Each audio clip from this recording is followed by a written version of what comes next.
Hello प्यारे साथियों, जय हिंद, वंदे मातरम। तो आज हम डिस्कस करने वाले हैं मेरे भाई आरआरबी ग्रुप डी 2024 के बारे में। तो काफी बच्चों के लगातार कमेंट आ रहे थे, सर फॉर्म अभी तक नहीं आए, फॉर्म में क्यों देरी हो रही है, कब तक फॉर्म आएंगे सर। तो सारी जानकारी इस वीडियो में मैं आपको देने वाला हूं। तो आज हम बात करेंगे मेरे प्यारे साथी, अभी तक क्यों नहीं आए आपके फॉर्म, क्यों हो रही है देरी मेरे प्यारे भाई। और सबसे ज्यादा कमेंट आपका रहता है सर 10th या IITI। तो एकदम सारे डाउट आपके एकदम क्लियर हो जाएंगे, इस वीडियो को लास्ट तक देखना है। अगर आपका भी कोई डाउट है रेलवे ग्रुप डी से रिलेटेड, तो बात करने वाले हैं कि अभी तक फॉर्म क्यों नहीं आए। तो एक चीज इससे पहले मैं बताऊंगा कि अभी तक फॉर्म क्यों नहीं आए और क्यों देरी हो रही है। अब इस चीज के बारे में भी मैं आपको इस वीडियो में बताने वाला हूं। अब सबसे पहले मैं आपको दिखाता हूं मेरे भाई इस वाले चार्ट को दिखाता हूं, जो कैलेंडर आपका जारी किया गया था, जिसमें आपको मेरे प्यारे साथी वैकेंसी की डेट दे रखी थी। अगर इसके अकॉर्डिंग हम देखें तो आरआरबी मेरे प्यारे साथी ग्रुप डी, जिसे बोलते हैं लेवल 1, तो जिसके फॉर्म आने थे, कब आने थे, तो आप कहोगे सर अक्टूबर और दिसंबर। क्लियर है, या तो अक्टूबर में या दिसंबर में। तो अक्टूबर आपका निकल गया, नवंबर मेरे प्यारे साथी आधा निकल चुका है, आधा बचा है। तो कहने का मतलब है कि अभी तक फॉर्म नहीं आए, तो आप काफी परेशान हो इस चीज को लेकर। तो मेरे प्यारे भाई आपको बिल्कुल परेशान नहीं होना है। ऐसा नहीं है कि ग्रुप डी की तैयारी कर रहे हो आप, रेलवे के और किसी एग्जाम की तैयारी कर रहे हो, तो उस पर फोकस रखो। अब फॉर्म में क्यों देरी हो रही है मैं आपको बता दूं। देखो मंथ दे रखा है, या तो अक्टूबर मेरे भाई या दिसंबर, ये मंथ दे रखे हैं, या तो इनके बीच में कहीं फॉर्म आने थे, या मेरे प्यारे साथी अभी तो दिसंबर है, दिसंबर स्टार्ट भी नहीं हुआ, तो हो सकता है दिसंबर में आपके फॉर्म आए। अब देरी क्यों हो रही है इसके बारे में हम बात करते हैं। आपको पता है मेरे प्यारे साथी ALP technician, RPF, SI constable, बहुत सारी वैकेंसी रेलवे में निकली हुई है।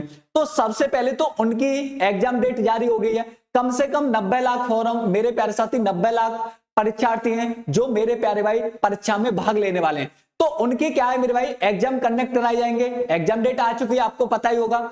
तो एग्जाम डेट आ चुकी है, तो मेरे प्यारे साथी कहीं ना कहीं रेलवे उसमें भी बिजी है एग्जाम को लेने में। ऐसा नहीं है, कंपनी अलग होगी जो कहीं ना कहीं एग्जाम को कंडक्ट कराएगी, पर इस पे कोई इंपैक्ट पड़ेगा इनके एग्जाम होने से, तो इस पे ऐसा कोई इंपैक्ट पड़ने वाला नहीं है। तो कहने का मतलब क्या है, अगर आपके अक्टूबर और नवंबर में फॉर्म नहीं आते हैं तो पॉसिबिलिटी क्या क्या हो सकती है। तो या तो हो सकता है मेरे भाई लास्ट नवंबर के लास्ट में आपको फॉर्म देखने को मिल जाए, या तो लास्ट वीक में नवंबर के में कोई नोटिफिकेशन आ सकता है रेलवे ग्रुप डी को लेकर, क्योंकि रेलवे ग्रुप डी की जो वैकेंसी होती है वो लेवल 1 के अंतर्गत आती है। तो मेरे प्यारे साथी या तो लास्ट नवंबर में कोई आपको नोटिफिकेशन मिल सकता है लेवल 1 या ग्रुप डी की वैकेंसी को लेकर, या मेरे प्यारे साथी दिसंबर के फर्स्ट वीक में या मिड वीक में फॉर्म आने की पूरी संभावना रहेगी। क्लियर है। जिस प्रकार से अगर हम प्रीवियस वैकेंसी को देखें, क्योंकि जनवरी और मार्च दे रखा था, तो मार्च में कहीं ना कहीं फॉर्म आए थे, तो कहीं ना कहीं लास्ट के मंथ में ही आपके फॉर्म आने की प्रबल संभावनाएं हैं। तो हो सकता है कि दिसंबर के मिड तक आपको फॉर्म देखने को मिले। क्लियर है, ये आपका डाउट क्लियर होगा। अब कुछ बच्चे सोच रहे होंगे सर क्या अभी से हम तैयारी शुरू कर दें। तो मेरे प्यारे भाई आपको एक चीज क्लियर कर दूं, अगर आप रेलवे के किसी भी एग्जाम की तैयारी कर रहे हो पहले से, या आपने एएलपी में फॉर्म भर रखा हो, या एसआई में, या कांस्टेबल में, या एनटीपीसी में, या मेरे प्यारे साथी अदर किसी रेलवे का आपका अगर कोई फॉर्म भरा हुआ है जिसकी आप तैयारी कर रहे हो, तो अभी उस पर फोकस करना आपको, ना कि ग्रुप डी पर। क्लियर है, क्योंकि इससे जो पहले वैकेंसी निकली है मेरे भाई, उनका क्या ग्रेड पे भी अच्छा है और एक अच्छी पोस्ट भी है। तो आप ग्रुप डी के बारे में अभी ज्यादा मत सोचो।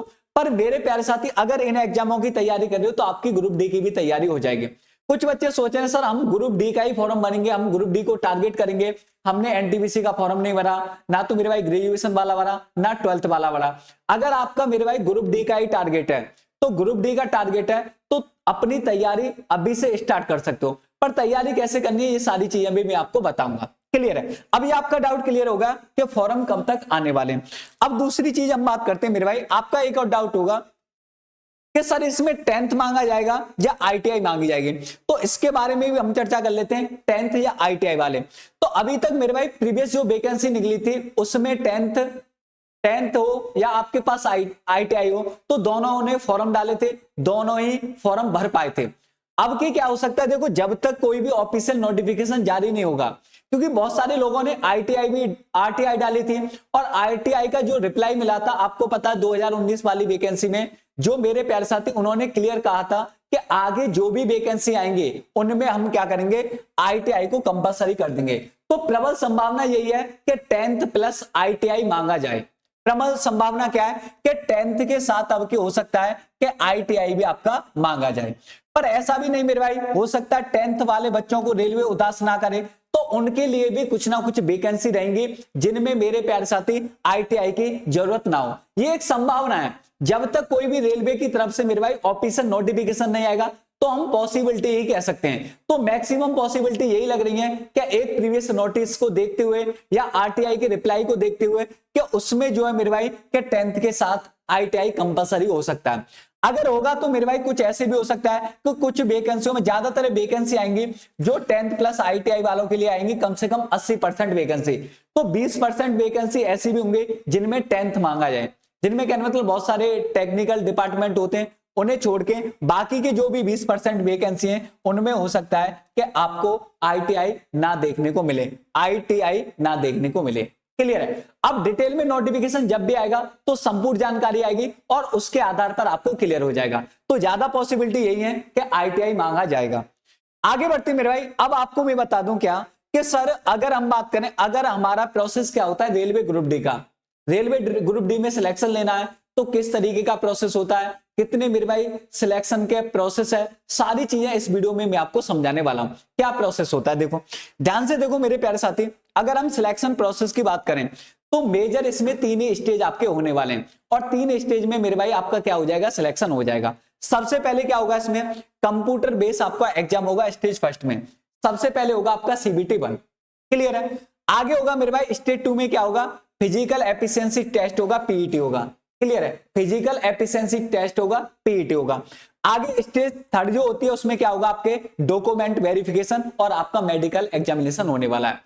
सबसे ज्यादा जो डिपेंड करेगा मेरे भाई आपका सिलेक्शन एक ही चीज पर डिपेंड करेगा, और तो सारी चीजों में इतना कुछ टफ नहीं है, आप आसानी से क्वालिफाई कर जाओगे स्टेज 2 और स्टेज 3 को।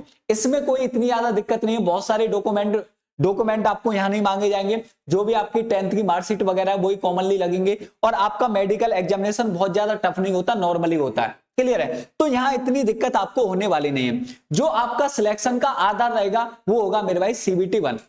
CBT 1 में आपके जितने भी नंबर आएंगे उसके आधार पर क्या लगेगी, कट ऑफ लगेगी। अगर आप कट ऑफ में आओगे तभी आपका सिलेक्शन हो पाएगा। तो सबसे ज्यादा अगर आपको ग्रुप डी पर फोकस करना है तो आपको CBT 1 पर करना है। CBT को क्वालिफाई करना है, कंप्यूटर बेस्ड जो टेस्ट होने वाला है, इसमें MCQ आपके क्वेश्चन आने वाले हैं। अब बात करते हैं CBT 1 में आपसे क्या क्या पूछा जाएगा, कौन कौन से सब्जेक्ट पूछे जाएंगे। तो आगे बढ़ते हैं अगली स्लाइड पर। सारी जानकारी आपको इस वीडियो में मिलने वाली है, आप बने रहना। अब देखो मेरे भाई आगे बात करें तो जनरल साइंस के आपको कितने क्वेश्चन पूछे जाएंगे, 25 क्वेश्चन पूछे जाएंगे। क्लियर है? कितने क्वेश्चन पूछे जाएंगे, 25 क्वेश्चन। मैथमेटिक्स के कितने क्वेश्चन पूछे जाएंगे, 25 क्वेश्चन पूछे जाएंगे। और रीजनिंग के कितने क्वेश्चन पूछे जाएंगे, 30 क्वेश्चन पूछे जाएंगे। GK GS और करंट अफेयर के कितने क्वेश्चन पूछे जाएंगे, तो इसके 20 क्वेश्चन पूछे जाएंगे। टोटल मेरे भाई आपके 100 क्वेश्चन हो जाएंगे और 100 नंबर हो जाएंगे। क्लियर है? अब आपको मैं एक चीज बता दूं मेरे भाई, इसमें जो टाइम ड्यूरेशन रहती है आपकी 90 मिनट होती है। 90 मिनट में आपको 100 क्वेश्चनों को क्या करना पड़ेगा, सॉल्व करना पड़ेगा। इसमें जो नेगेटिव मार्किंग होती है, रेलवे के प्रत्येक एग्जाम में नेगेटिव मार्किंग होती है, आपकी 1/3 की नेगेटिव मार्किंग होती है। तो अगर आपको रेलवे ग्रुप डी में सिलेक्शन लेना है तो आपको बेहतर तरीके से इस सिलेबस को कंप्लीट करना पड़ेगा और आपकी तैयारी मजबूत होगी, तभी आपका सिलेक्शन हो पाएगा। अब बात करें वैकेंसी की, तो वैकेंसी कितनी आ सकती है, तो मेरे प्यारे साथी प्रबल संभावना है कि अभी हम रैंडमली तो ये नहीं कह सकते मेरे भाई, कंफर्मेशन तो आपको बिल्कुल नहीं दी जा सकती कि 1 लाख वैकेंसी आएंगी, पर जो भी पॉसिबिलिटी है, जो भी संभावना है कि 50 या 50,000 प्लस वैकेंसी आने की संभावना है। तो आप अपनी तैयारी को करते रहो मेरे भाई, आगे बढ़ते रहो और एक बार सिलेबस को कंप्लीट कर लो। अगर आपका सपना ग्रुप डी है, अगर आपने किसी में रेलवे के किसी भी एग्जाम का फॉर्म भर रखा है तो रेलवे ग्रुप डी को तो आप अपने दिमाग से अभी निकाल ही देना। आपको रेलवे ग्रुप डी की तैयारी बिल्कुल नहीं करनी, पहले फोकस करना है जो आपने पहले फॉर्म भर रखा है उसके एग्जाम पर फोकस करना है, उसकी तैयारी बेहतर करनी है। अगर पहले वाली तैयारी आपकी बेहतर होगी तो कहीं ना कहीं मेरे भाई ग्रुप डी आपका आसानी से निकल जाएगा। ग्रुप डी के बारे में तो बाद में सोचना है। अब कुछ बच्चे जिनका टारगेट केवल ग्रुप डी है, तो मेरे प्यारे साथी हम आपके लिए लेकर आए एग्जाम विधि ऐप पर एक बेहतर बैच लेकर आए जो ग्रुप डी को टारगेट करते हुए मेरे भाई एकदम आपको पढ़ाया जाएगा विद कॉन्सेप्ट, और शॉर्ट ट्रिक। एक चीज और बता दूं, अगर आपको ग्रुप डी में सिलेक्शन लेना है तो तैयारी आपकी पहले से होनी चाहिए, आपका सिलेबस कंप्लीट होना चाहिए। तो सिलेबस कंप्लीट कौन कराएगा? तो आपका सिलेबस कंप्लीट कराएगा एग्जाम विधि। तो हमने पूरी तरह से आपके लिए एक बैच प्लान कर रखा है जिसमें आप हमारे साथ जुड़ सकते हो और अपनी तैयारी को बेहतर कर सकते हो। ये बैच सारे अभी ऑफर पर चल रहे हैं। अब मैं बताता हूं इस बैच की खासियत क्या है। देखो, सबसे पहले तो मैं बता दूं, आरआरबी ग्रुप डी 2024 को टारगेट करते हुए ये बैच आपका चल रहा है। जिन्होंने आरआरबी एनटीपीसी का बैच ले रखा है वो इस बैच को ना लें। क्लियर है कि नहीं? अब मेरी बात ध्यान से सुनो, ये कैसा बैच है मेरे भाई? ये रोजगार बैच है जो आपको रोजगार दिलाएगा। अगर इसकी बात करें मेरे भाई प्राइस की, तो इसका प्राइस था 499 रुपए, पर ये बैच अभी ऑफर पर चल रहा है आपका। क्लियर है कि नहीं? इसे अभी आप ज्वाइन करोगे तो मात्र 199 रुपए में आपको कुछ क्लासेस मिलती रहेंगी। और मेरे भाई लाइव क्लासेस कब से मिलेंगी इसमें मैं बता दूं आपको, जब आपका नोटिफिकेशन आ जाएगा फिर आपको लाइव क्लासेस भी मिलती रहेंगी। क्लियर है? जो ग्रुप डी को टारगेट कर रहे हैं वही बच्चे खरीद सकते हैं। अब देखो इसमें क्या मिलेगा, फ्री ई बुक्स आपको मिलेंगी मेरे भाई, लाइव क्लास अनलिमिटेड बार देख सकते हो, लाइव और रिकॉर्डेड क्लास मिलेंगे आपको, और इंडिया बेस्ट रेलवे फैकल्टी के साथ आपको पढ़ने का मौका मिलेगा। एक से एक बेहतर टीचर आपको पढ़ा रहा होगा। इसमें क्या है, पीडीएफ मिलेंगी, क्लास नोट्स मिलेंगे, हैंड रिटन नोट्स मिलेंगे। कहने का मतलब क्या है कि प्रॉपर स्टडी मटेरियल आपको इस बैच में मिलने वाला है और सारी क्लासेस आपको मेरे भाई एकदम चैप्टर बाय बेहतर तरीके से मिलने वाले हैं। तो अगर आपका सपना है ग्रुप डी तो आप इस बैच के साथ जुड़ सकते हो मात्र 199 रुपए में। क्लियर है? तो आई होप, मैं उम्मीद करता हूं जो मेरे द्वारा जानकारी आपको दी गई है मेरे भाई एकदम बेहतर तरीके से सारे डाउट आपके क्लियर हो गए होंगे। अगर आपके मन में कोई डाउट है आरआरबी ग्रुप डी से रिलेटेड तो आप कमेंट में पूछ सकते हो, आपको मेरे प्यारे साथी उसका भी आंसर मिल जाएगा। तो आज वीडियो में इतना ही रखते हैं, फिर आगे मिलेंगे आपसे एक और बेहतर वीडियो के साथ। जय हिंद, वंदे मातरम।